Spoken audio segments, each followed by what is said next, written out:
వైఎస్ఆర్ జిల్లా కడప జిల్లాలో ఉన్న శివక్షేత్రాలలో ప్రముఖ క్షేత్రం శ్రీ మల్లెం కొండేశ్వర స్వామి.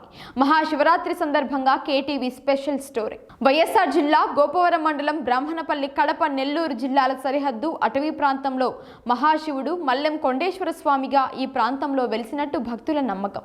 కడప, బద్వేలు, నెల్లూరు జిల్లాల నుంచి ప్రత్యేక బస్సులు ఏర్పాటు చేసినప్పటికీ సుమారు 6 కిలోమీటర్లు ప్రయాణించి పోతురాజు స్వామిని దర్శించుకుని అనంతరం కొండమల్లేశ్వర స్వామిని దర్శించుకోవాలి. ఈ క్షేత్ర సమీపంలోని జిల్లాలో ఉండే శివక్షేత్రాలలో కొండమల్లేశ్వర స్వామికి అనేక ప్రత్యేకతలు ఉన్నట్లుగా చెప్పుకుంటారు.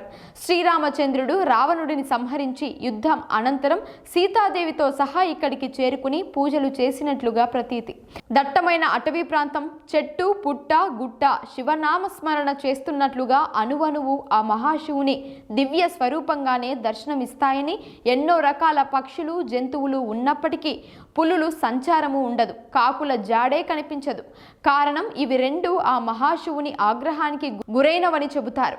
ఈ శివయ్య ఆలయం పైకప్పు కనిపించని ఏకైక క్షేత్రం. ఆలయ అభివృద్ధికి అనేక మంది దాతలు సహకరించారు.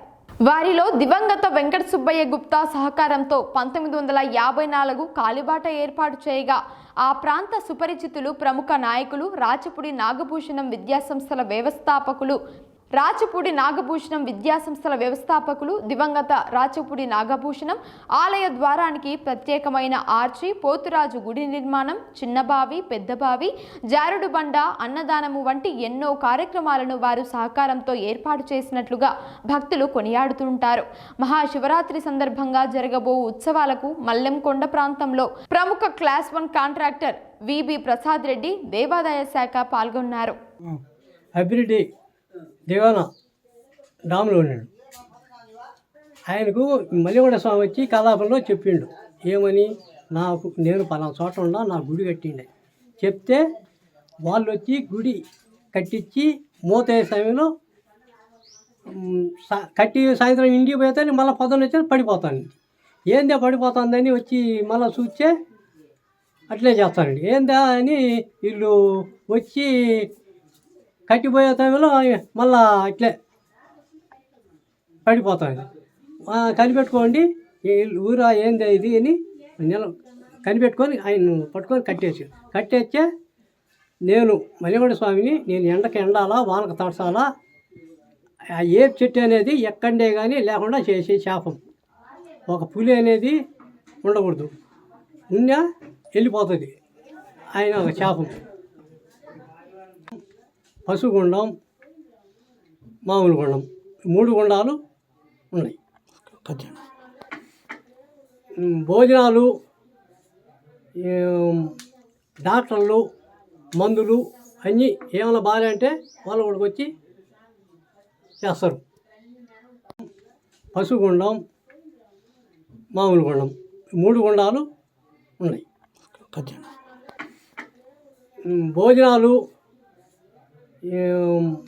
డాక్టర్లు, మందులు అన్నీ ఏమైనా బాగా అంటే వాళ్ళు కూడా వచ్చి చేస్తారు.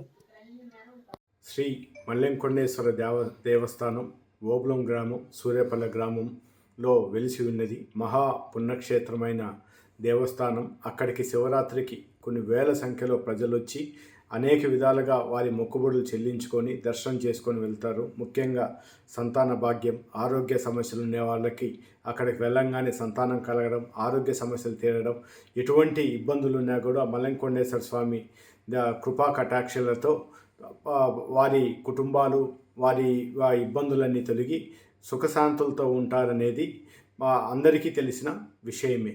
ముఖ్యంగా మల్లెంకొండ దేవస్థానం అభివృద్ధిలో అనేక మంది పెద్దలు, అనేక మంది గ్రామాలు అనేక రకాలుగా అభివృద్ధి చేసి ఉన్నారు గతం నుంచి. వాటిలో మా కుటుంబం కూడా కొంత భాగం అభివృద్ధి చేయడం అనగా మా పెద్ద జేజప్ప గారు అయిన రాచపూడి వెంకట సుబ్బయ్య గుప్తా గారు ఆ రోజు 1954లో కాలిబాట నిర్మించి భక్తుల సౌకర్యార్థం ఆ రోజు అనేక సంవత్సరాల పాటు ఆయనే అన్నదాన కార్యక్రమాలు నిర్వహించారు. దాని తర్వాత మా తండ్రి గారు అయినటువంటి శ్రీ రాచపూడి నాగభూషణం గారు దేవస్థానం అభివృద్ధి కోసం కొంతకాలం చైర్మన్గా పనిచేశారు. అలాగే ఆయన చైర్మన్గా పనిచేసిన తర్వాత ఆలయ అభివృద్ధి కోసం ఆర్చీలు నిర్మించారు. అలాగే కొండపైన అన్నదాన సత్రం నిర్మించారు. పోతురాజు గుడి కూడా నిర్మాణం చేశారు.